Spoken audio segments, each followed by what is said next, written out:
very much. I didn't talk with Adam about that beforehand, but that is exactly where we're going to start. The idea of looking more like Jesus. I know last week I really just jumped right in and hit you with some questions. And I could tell there were some people kind of wiping the sleep out of their eye and sort of getting caught up on stuff. So we'll start a little slower tonight. Let's go back to chapter 3 and review some of the things that we talked about, because chapters 3, 4, and 5 are very closely integrated together. It's one of those things where it really could just be one very large chapter if we were going to do the chapter divisions ourselves. The concepts that Paul is talking about here relate to our overall theme of God, the Father of mercies, the God of all comforts, but particularly in how that Paul himself had been comforted. Remember, he talked about his anxiety, his lack of peace in Troas, that even though there was a door open for the gospel, that he couldn't stay. And he was so desperate to find Titus, to hear what had happened in Corinth, that he went on to Macedonia. And then he said, when he got to Macedonia, suddenly just stops and says, "Thanks be to God."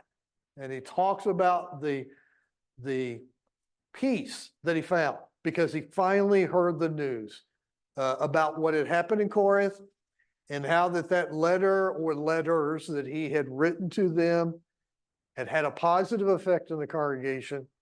In fact, they had repented, that even the individual that we find described there had repented, had turned to God. And so things were very positive. Now, as we discussed, that doesn't mean everything was positive. There was also some negatives, but Paul was extremely relieved, comforted by this message he got from Titus, which he immediately attributed, of course, to God. He was comforted by God.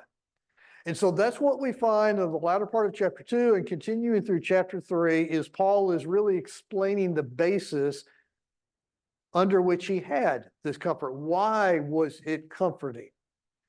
And it really has to do with, we talked about some of the key words. We talked about the word covenant. That was the word we kind of broke off and did some in-depth study in talking about covenant. Another word that we're going to break off and talk about tonight, a little bit later in our lesson, is the word ministry. And we're going to talk about how important that is. But Paul talks about his ministry, his work, his confidence among them. And in particular, he talked about a contrast between a covenant that was written on stones. And of course, what is that? Yeah, the law of Moses. And somebody asked a good question. What would the people in Corinth know about the law of Moses? Well, that tells us that had been the Old Testament had been an important part of Paul's teaching. They were familiar with the law of Moses. In fact, there's another character we have not mentioned, but is closely associated with Corinth. That's Apollos. Now, we don't read about Apollos in this context, but we read about him in Acts chapter 18.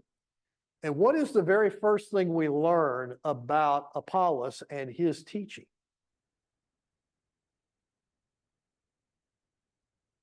Anybody? Yeah, Apollos was only familiar with the baptism of John. When he first started preaching, he had been a disciple of John the Baptist. Apollos was a powerful teacher and was teaching, in fact, in Corinth and in Ephesus. And Paul has gone to both Corinth and Ephesus and found that there were Christians, both in Corinth and or disciples, he calls them, that did not know who Jesus was, the Messiah. They were only familiar with the forerunner, the one who went before. And so the people in Corinth were very familiar with the Old Testament. And so when Paul is making this contrast between the covenant written on stone and what was the other covenant, how does he describe it? What's it written on? Human hearts, specifically their hearts. And so what does he tell him is the difference between these two covenants? What does the first one ultimately lead to?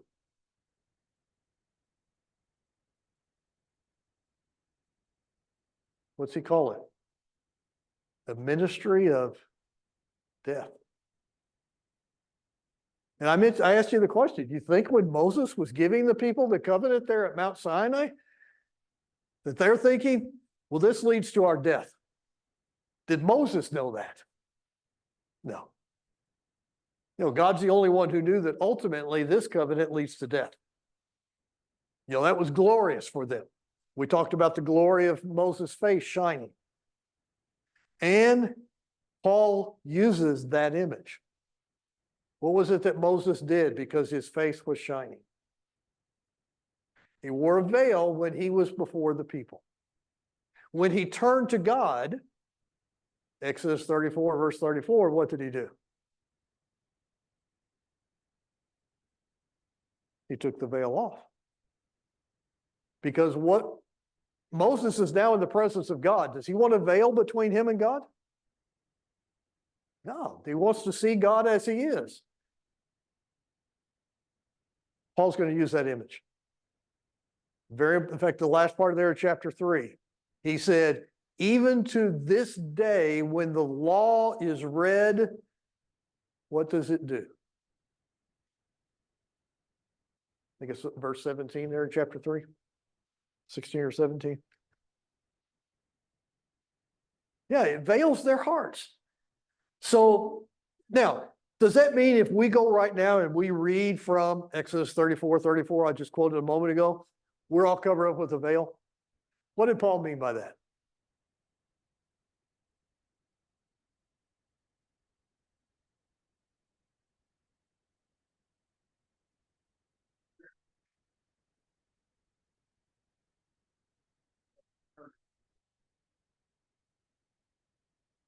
Exactly. That's the key, is when the law becomes the foundation of their salvation. They're veiled from God. They're not seeing Christ. They're not seeing the reality. It's covered. They only see it dimly. And so Paul here at the very end of chapter 3, and this is the point that I've much appreciated about Adam's prayer. Look what he says there in verse 18. This is what we're going to do our transition. But we all with an unveiled face, beholding as in a mirror the glory of the Lord. So when we look at the covenant that is written on the heart, the covenant that is based in the sacrifice of Jesus, the grace of God that comes through the sacrifice of Jesus, that removes that veil. And what do we see? We see God. Do you remember when Jesus was talking to his disciples in John 14? And he's telling them, said, I'm getting ready to go away. I don't want you to be sad. I'm going away. I'm going to prepare a place for you. And he said to them, you know where I'm going. They're all kind of scratching their heads. Like, do you know? I don't know where he's going. And I think it's Philip is the one who said, Lord, show us the way. It specifically said, show us the Father. That's all we need. Just show us the Father. Do you remember what Jesus' response to him was? Exactly. He said, I've been with you this long. And you don't understand. You don't see. When you see me, you see the Father. Now, does the Father look like the physical form of Jesus? That's not what Jesus was talking about. What he was talking about is his life. He's talking about his gospel. That was the Father. So let's apply that now to 2 Corinthians 3:18. As we with unveiled face are beholding what? The gospel. We're seeing Jesus. We're seeing the Father. But notice what Paul says. As we see that with an unveiled face, we are being transformed. What does it mean to be transformed? It's a Greek word I learned in biology. Metamorphosis. The English is metamorphosis. It is when a caterpillar changes into a butterfly. It is when I turn into God. Now, literally not God, but I am beholding God. And the more that I am looking at God, I become more like God, which is in fact what God wants. He wants me to be like him. But the only way that can happen is to remove the veil. If I'm looking through a veil, I'm not seeing God. I'm not seeing him clearly. And that's what Paul said. Notice he says there, he didn't say that just about him. He says, we all, with this unveiled face, are being transformed into the same image. It's the same language that's used in Philippians 2, where it talks about how that Jesus was in the image or the form of God.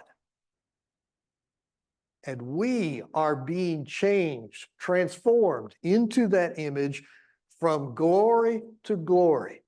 Where did that glory of Moses' face come from? It came from him being in the presence of God, viewing God. Where does your glory come from? It comes from you viewing God. Now, again, it's not going to be physical, not literal. You won't have to worry about people being blinded if they look at you. But absolutely, when people look at your life, they are going to see the glory of God. As long as you're looking with an unveiled face at the gospel. Now, that's what our goal is as Christians. We want to show the glory of God in our lives. What did Jesus say in Matthew chapter 5 in the Sermon on the Mount? You are the salt of the earth. You are the light of the world. Let your light shine before men in such a way they may see your good works and glorify your Father who is in heaven. Let the world see the glory of God in you. And this is how it's done. Is we just got to keep looking at God. All right, so that leads us into what we're going to look at today. We have one of those magic words when you see it in the Bible, therefore. Whenever you see that word therefore, or I think it's whereunto in the King James, what does therefore tell you should do?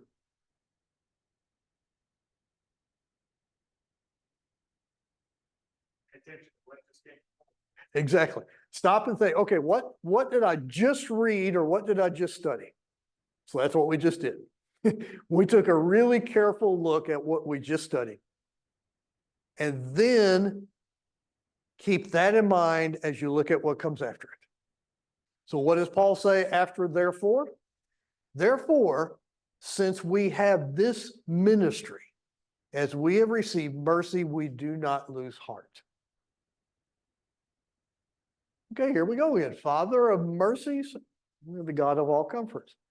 We have received mercy. So as we have received mercy, as we view God and we are being transformed into the image of God, we do not lose heart. There's an interesting point I want to make here. We're going to notice it as we go through this chapter, but I want to kind of get you thinking about it right now. Paul says, we do not lose heart as we have received this ministry, as we have received mercy. He uses the plural consistently from chapter 2 and verse 14.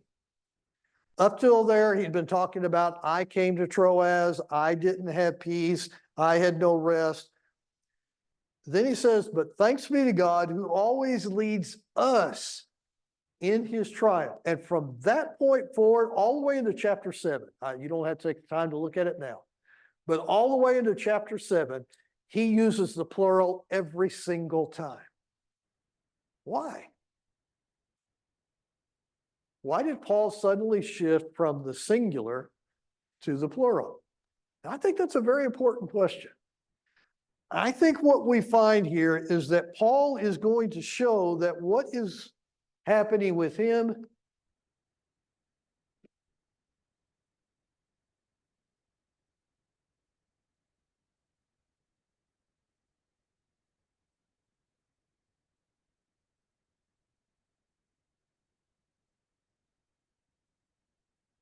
okay, got to turn it on. That's what. What was happening to him is in fact something that should be happening to all of us. That's why I noticed there in verse 18 of chapter 3, we all with unveiled face. Paul is going to use himself as an example here, but he's not quite as overt as he was back in 1 Corinthians chapter 11. And he said, be a follower of me. That was, what's his language? Follow my example as I follow Christ. He's doing the same thing though. He's saying, this is our ministry. Not my ministry. This is our ministry. And so when we look at what Paul says here, recognize that although he's talking about himself in the immediate context, he's really talking about all disciples. It includes his audience in Corinth, but it includes his audience in Lexington also. So these plural pronouns going into chapter 7 and verse 6, and even then we're going to see a mixture of plural and singular from that point on, depending on whether he's talking about something that he personally did or whether he's talking about the ministry in the kingdom. I've got on the board here just a bunch of them, and I just ran out of board space. There's more. These are a bunch of images or ideas that Paul talks about that he's already talked about. I just put the verse references where we've already seen it. And here in the first 6 verses of chapter 4, he's going to come back to these same ideas. Why? Why does he repeat these same thoughts, these same concepts? Maybe somebody who's a school teacher can answer that one for us.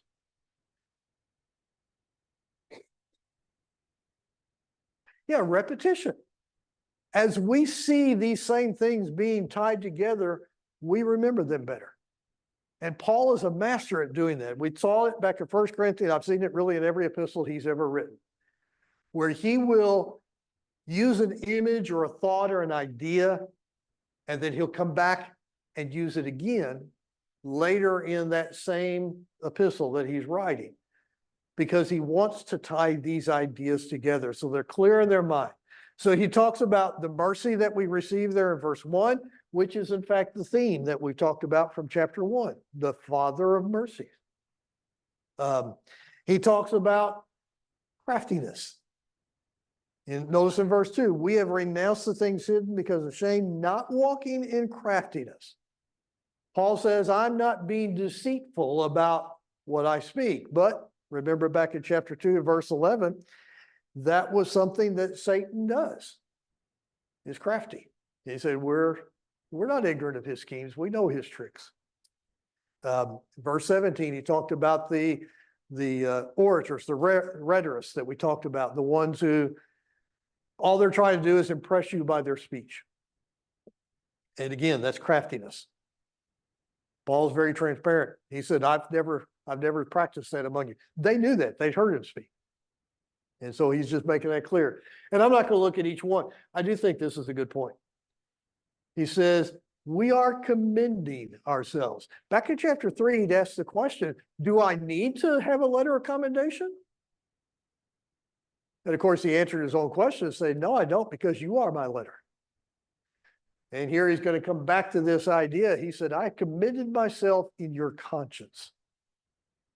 You've seen me. He was there for 18 months. They knew him well. And it wasn't just somebody who showed up on Sunday to preach.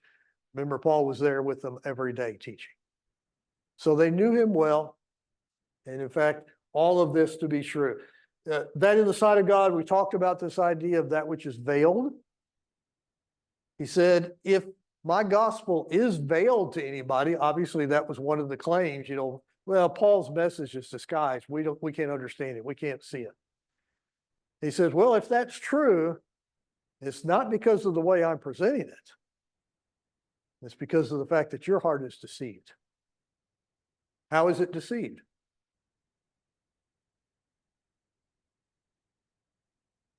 Who's the father of deception? Or Jesus said, the father of all lies.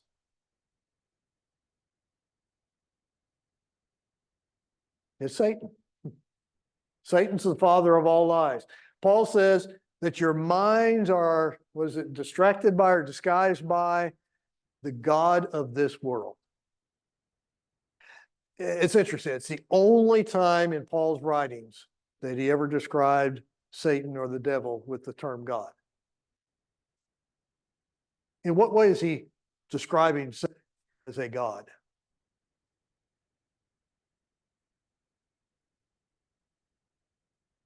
Yeah, the ruler of this world. Jesus did describe him as that, the ruler of this world. He is the God of this world. In other words, he's the object of worship of this world. This world worships him. But it's interesting. Paul says your minds have been blinded by the God of this world. Does Satan have the power to blind us when God is trying to show us light?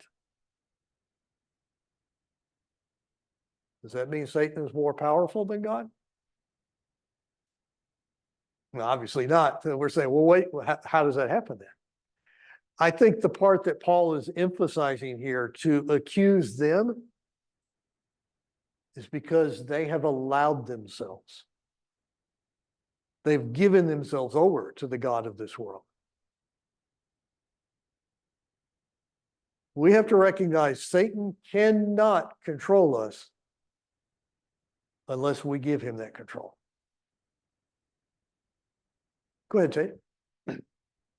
So knowing people at that time of life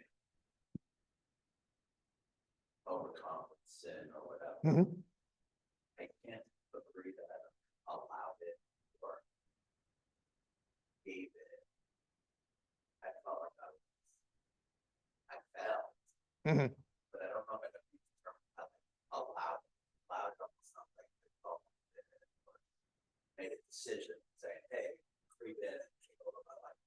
Right. You know? Well, allowed, and so okay, I guess there's all right. Exactly. Allowed. No, I don't think that's allowed, but I do think more God. That's exactly what I get at. There are different levels.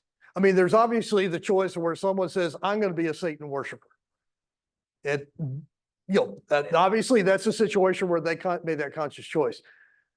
But if I make the choice, I'm going to do what I want to do.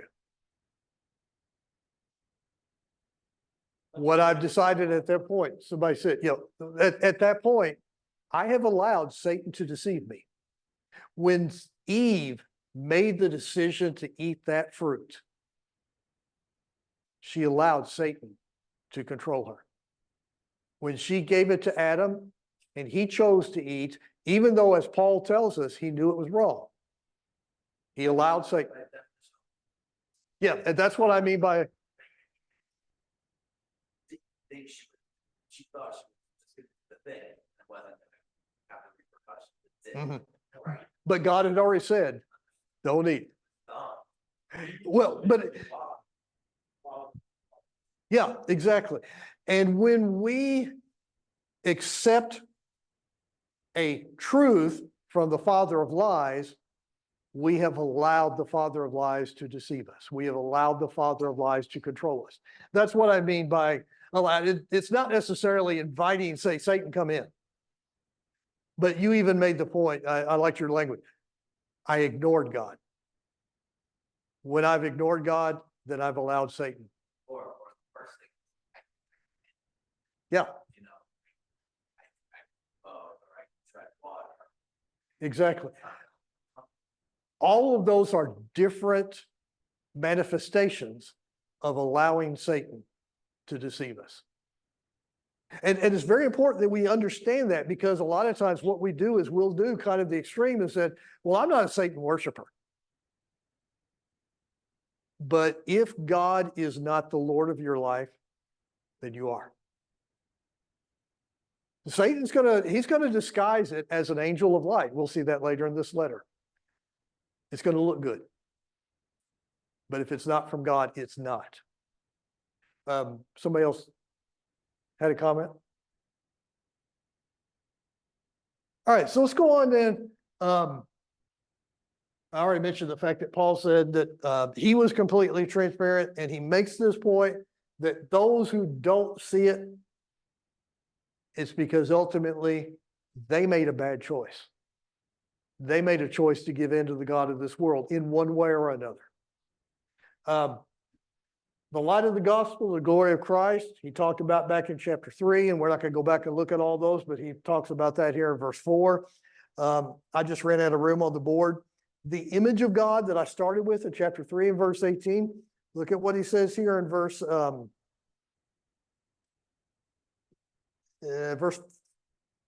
the last part of verse 4. The gospel of the glory of Christ, who is the image of God.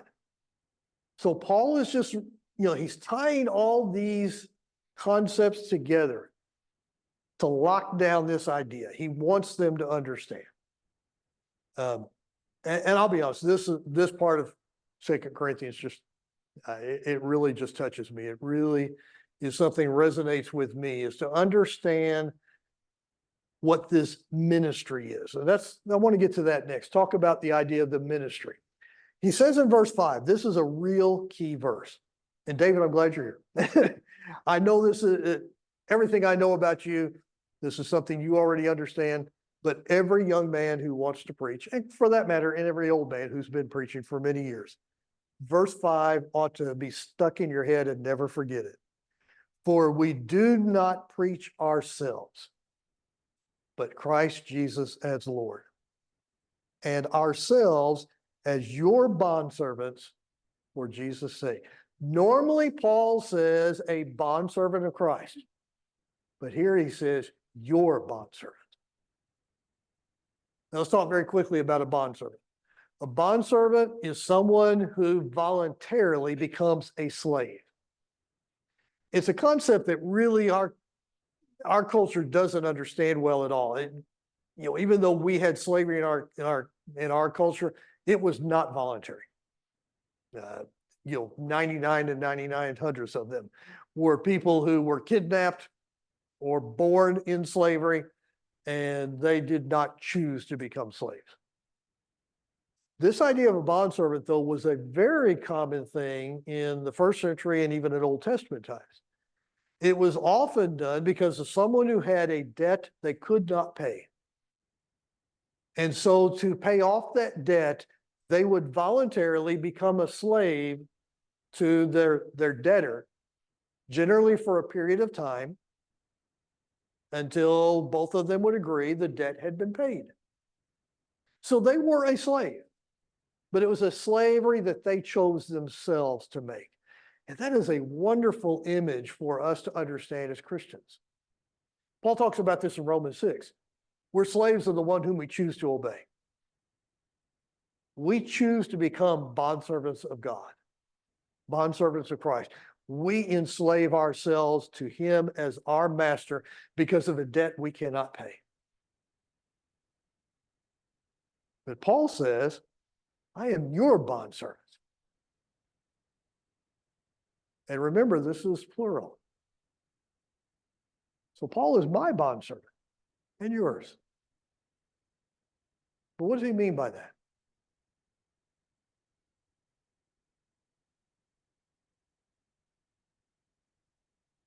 Voluntarily subject himself for our benefit. Exactly. To this ministry. That's the word he's been using all through this idea. To this ministry. So he has voluntarily submitted his life to minister to me, even though I'm 2,000 years after he died. So let's talk about this idea of ministry. Normally, when you hear the word ministry, you're going to see a building something like this, and that's probably just the front gate. I started to do some research on the wealthiest preachers in the United States, and quite honestly, I thought, nope, I don't want to even publicize these people, both men and women. Wow, that cock looks slow. But when you see their name put on a ministry, and most of them, their corporate name is the name of the person, ministries, plural. What's wrong with that? In light of what we just read. It's all about them. Yeah, that's exactly it. I saw one of them, their official logo, got the guy's name in very large letters, a picture of the world, and then in very small letters across there says, Jesus is Lord. Something just doesn't compute. And he's worth $750 million. And still begging money right and left. That is not what you see with Paul. Paul emphasized over and over again, it is not me. It is Jesus Christ, my Lord. And it's consistent in his writings and what he's telling the Corinthians. You know, it was consistent in the way that I lived my life among you. And some of these other people we talked about, how does the Old Testament describe Moses? When the people of Israel stood up before Moses and said, who are you to be our leader? What does it tell us? Moses was the most humble man in all of Israel. He had 40 years of lessons from God on humility, and he learned them well. When we look at Jesus, when we look at so many of these New Testament disciples, we see that they focused on their mission. And their mission was to glorify God. Their mission was to honor the King. It was not to elevate themselves. And so anyone who is ministering in the Word. So let me talk a little bit about why I emphasize that word minister. What's the root word for ministry? We talked about this when we talked about deacons. Same word. Diakonos is the Greek word.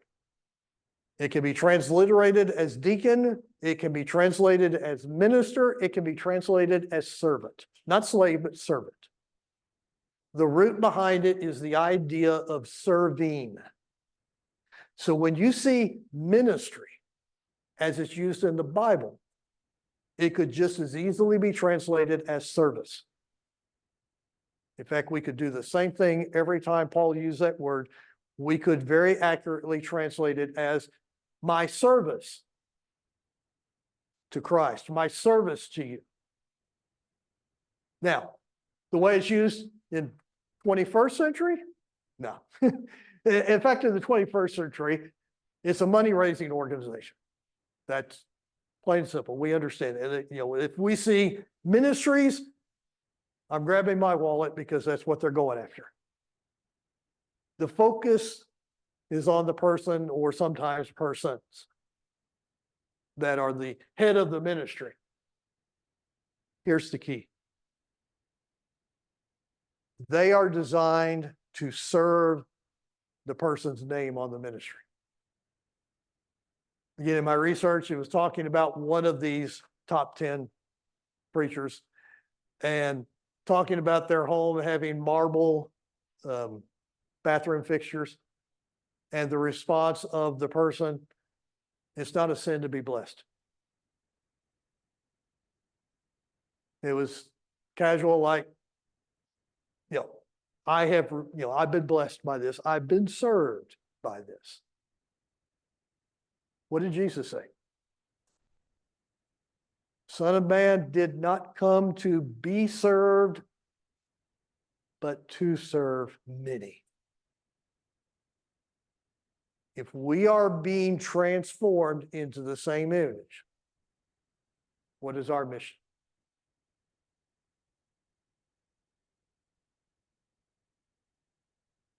Serve many.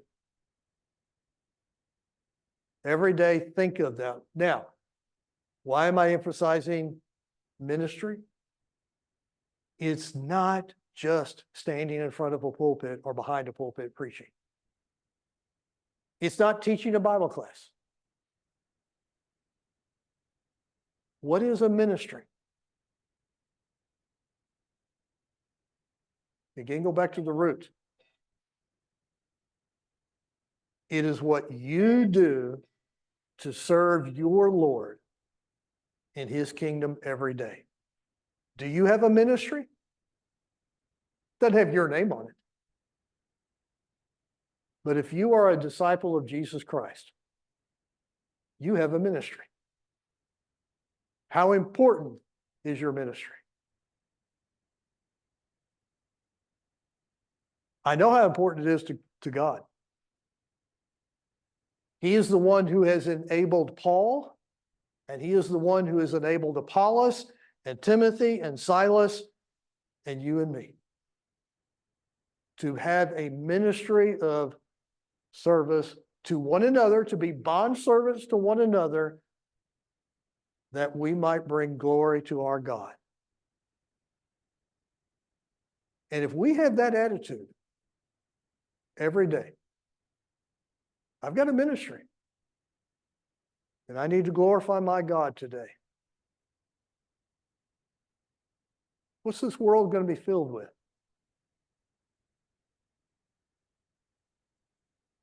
Light. Genesis 1 and verse 3. Then God said, let there be light. It did not stop in day one of creation. It happens every single day that his ministers are serving in his kingdom. Anybody with thoughts or comments or ideas before we quit tonight? Okay, press rewind from last week. Next week, we will not have class. That's going to be our gospel meeting. So we will pick up in 2 weeks here in chapter 4 and verse 7, I think is where we're at. Thank you very much for your attention.